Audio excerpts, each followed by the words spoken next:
अस्सलामुअलैकुम मेरे प्यारे दोस्तों। एक मर्द ने अपने बीवी और बच्चे के लिए जान भी कुर्बान करने के लिए हर वक्त खड़ा रहता है। उसी मर्द के साथ ऐसा सुलूक हुआ है, आप लोग सुनकर के भी हैरान हो जाइएगा। आप सभी भाई से गुजारिश है कि अपने बच्चे को दीनी तालीम दे, न कि डॉक्टर इंजीनियर। नीचे में एक वीडियो चल रहा होगा, तो सबसे पहले इस वीडियो को देखिए और इस भाई ने क्या खूब कहा है। पहले इस वीडियो को लास्ट तक देखिएगा और शेयर कर दीजिएगा। को गए थे सऊदी को जाकर, 90s की बात कर रहा हूँ। उस वक्त पर इनकी सैलरी 30,000 रुपए थी। 30,000 रुपए कमा कर अपने बीवी बच्चों को इंडिया देकर भेजते थे, बच्चों को काबिल भी बनाया। हम तो बार बार सुनते हैं कि माँ बच्चे को पेट में 9 महीने पालती है, लेकिन बाप जहन में जिंदगी भर पालता है, अपने औलाद के लिए कुछ भी कुर्बानी दे देता है। लेकिन जब बाप के पास पैसा आया, यानी इस मरहूम के पास, शमशुद्दीन साहब के पास, तो इन्होंने बीवी बच्चों को सऊदी को बुला लिया। सऊदी को जब बुला लिया तो इनको भी, यानी इनके वाइफ को भी जॉब पे लगाया गया। वो जॉब करना चाहती थी शायद, तो जॉब को उनको लगाया गया। तो उनकी सैलरी हो गई 60,000, इनकी सैलरी थी 30,000।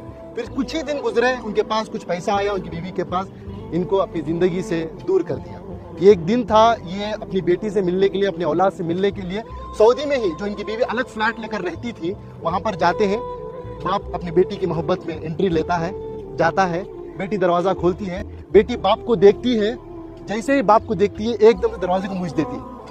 एक तमाचे की तरह इस मरहूम के चेहरे पर पड़ा। ये मैं नहीं कह रहा हूँ, ये इनकी खुद की जबानी है। मरने से पहले, कुछ दिन पहले इन्होंने इस वाक़े को बताया है। इसके गवाह हमारे इनायत साहब है। कहाँ है? हाँ, ये है। ये बता ये रहे हैं कि सऊदी से दिल दुखने के बाद, दर्द मिलने के बाद, बैंगलोर के एक टॉप एरिया में एक बिल्डिंग में एक मैनेजर के तौर पर काम करते थे।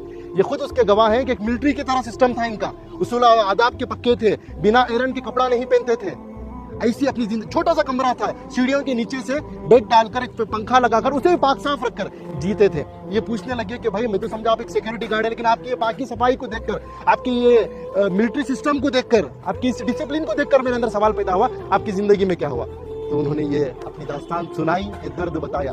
तो बस मैं इंसानियत से यही बात कहना चाहता हूँ कि दौलत तो कमाना है, वो मुकद्दर की मिलेगी, लेकिन अपने रिश्तों को बनाएं पहले, अपने बच्चों को, अपनी औलाद को मुसलमान बनाएं, इंसान बनाएं। आज पता चला कि इनके औलाद अमेरिका में है, यूएसए में है, लाखों के रुपए कमा रहे हैं, लेकिन अफसोस की बात, दौलत तो दौलत है, उनके पास बाप के जनाजे को आने की तौफीक तक नहीं हुई। ये अल्लाह का करम है कि अल्लाह ने मुझे और आपको चुना। मैं और आप आए नहीं यहाँ पर, अल्लाह हमें भेजा है, अल्लाह ने हमें तौफीक दी है, तब जाकर इस कब्रिस्तान में आए हैं, इस मरहूम के जनाजे में शिरकत कर रहे हैं। इस मरहूम के नसीब देखिए, आज मस्जिद में नमाज़ी की जनाजा अदा हुई। इनाम भाई, बड़ा मजमा था, मस्जिद के इमाम साहब, आलिम दीन ने इनका जनाजे की नमाज पढ़ाई, और तमाम अल्लाह के नेक बंदे मिलकर आकर आज तदफीन के लिए